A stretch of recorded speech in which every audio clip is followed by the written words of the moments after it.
Boa tarde a todos, bem-vindos mais uma vez ao nosso querido canal, Aprendendo Uns com os Outros, aonde nós aprendemos as lições, colocamos em prática e passamos adiante. Uma hora que precisamos passar, as lições já estão gravadas e a gente já transmite maquinalmente, não é, meus irmãos? E eu vou voltar hoje às 25 leis bíblicas do sucesso, dos meninos William Douglas Rubens Teixeira, e eu escolhi a lição deles, a lei da generosidade. Meus irmãos, é bom ressaltar, né, que esse livro foi escrito em 2012. Então, muitos fatos que são narrados aqui não são fatos de agora, não é? Então, eu queria só salientar, mas não é nada importante, que o mais importante é a mensagem, não é mesmo?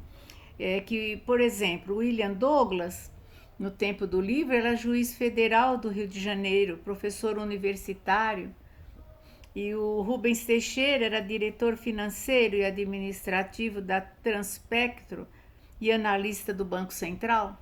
Talvez eles não tenham mais essa profissão, não é? Mas as lições deles são magníficas. Eles tiraram da Bíblia, a Bíblia, né, o livro dos livros, em que a gente aprende, não é?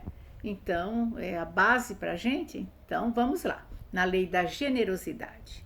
O generoso prosperará. Quem dá alívio aos outros, alívio receberá. Está em Provérbios 11, 25. Vamos às explicações. A Bíblia recomenda que sejamos generosos, com alegria e desprendimento.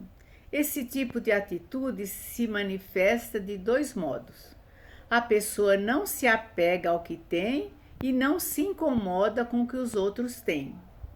Havendo generosidade, a pessoa está disposta a doar, a dar graciosamente o que possui, quando percebe que alguém está precisando.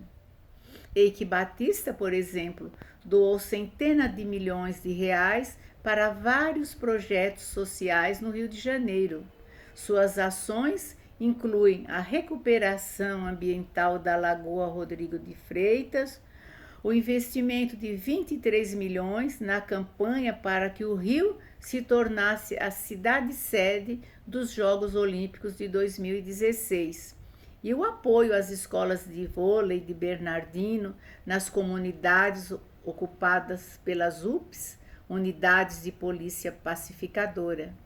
Caso esteja achando tudo isso esquisito ou desconfiando de que seja feito por motivos puramente comerciais, talvez tenha algum preconceito contra a riqueza e precise rever isto, conforme já falamos em outras lições. Muitos deixam de doar porque acham que serão explorados ou porque acreditam que quem recebe é preguiçoso, malandro ou aproveitador. Outros deixam de ajudar por egoísmo ou falta de desprendimento. Há ainda os que doam não por generosidade, mas por vaidade, para obter benefícios ou admiração no meio social, ou para provar a si mesmos que são boas pessoas. Jesus também falou sobre a ajuda como estratégia política em uma das suas parábolas. Certo homem rico ouviu dizer que seu mordomo estava dilapidando seus bens e, chamando-o, disse: "Que é isto que ouço de ti? Dá contas da tua mordomia, porque já não podeis ser mais meu mordomo." Está em Lucas 16, 2. Preocupado com a possibilidade de perder a função, o mordomo teve uma ideia para tentar angariar gratidões que lhe seriam úteis no futuro e mandou chamar os devedores do seu senhor.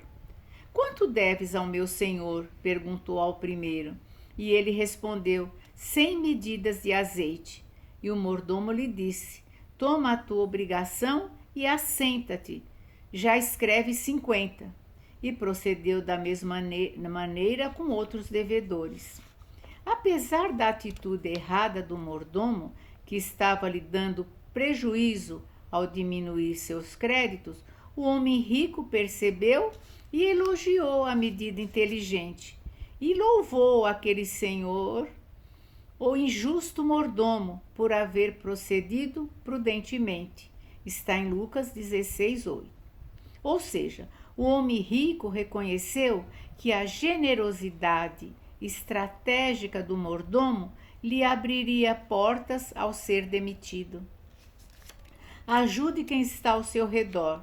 Lógico que não por motivos escusos, nem muito menos com o dinheiro dos outros, pois repartir é produtivo e sua boa ação ficará anotada na mente e no coração das pessoas.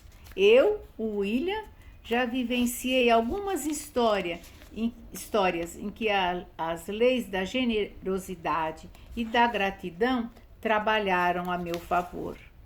Numa delas, eu queria comprar um imóvel, mas quando procurei o dono, a venda para outra pessoa já estava quase fechada. Dias depois, no entanto, ele entrou em contato comigo e disse que o imóvel era meu. Quando assinamos a escritura, ele me confidenciou que tinha feito de tudo para me dar prioridade e que encerrara a negociação com outro interessado na primeira oportunidade. E qual foi o motivo? Há anos antes, a esposa dele, que trabalhava para mim em um curso, ficou doente e, apesar de não comparecer às aulas, eu lhe paguei seu salário. Isso não era necessário, pois era um cursinho em que os professores só recebiam se dessem aula.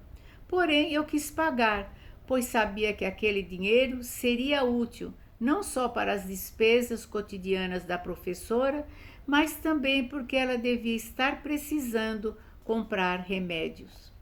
Quando o dono do imóvel me contou isso, anos já tinham se passado e sua esposa já havia falecido. Mas minha atitude não tinha sido esquecida e foi ela quem me garantiu a prioridade em um negócio que me interessava. Salomão disse: lança o teu pão sobre as águas, porque depois de muitos dias o acharás. Está em Eclesiastes 11:1. Não agi movido por nenhum interesse, apenas fiz o que achava certo e tratei a professora como gostaria de ser tratado, que está já anotado na lei do amor. Simplesmente lancei o pão sobre as águas e depois de muitos dias o encontrei, multiplicado. Você nunca conseguirá prever como será beneficiado pelo bem que faz, mas que isso vai acontecer, não há qualquer dúvida. Para exercer esse princípio, você precisará desenvolver a capacidade de não se apegar às coisas ou ao dinheiro e acreditar que, quanto mais você dá, mais as coisas voltam para você. Isso também tem relação com a lei da semeadura. Conhecemos dúzias e dúzias de casos em que alguém ajudou muita gente quando estava bem e numa crise foi socorrido por essas mesmas pessoas. Claro que existem os ingratos e fracos de memória, mas sempre haverá os que se lembrarão da sua generosidade e lhes estenderão a mão de volta. Olha, meus irmãos, essa lição para ser estudada, não é? Com todo carinho, com todo amor, com toda a nossa dedicação. E com essa lição, ficamos na paz de Jesus e deem o joinha no nosso canal, porque esse canal é do bem para o bem, sempre no bem. E assim é.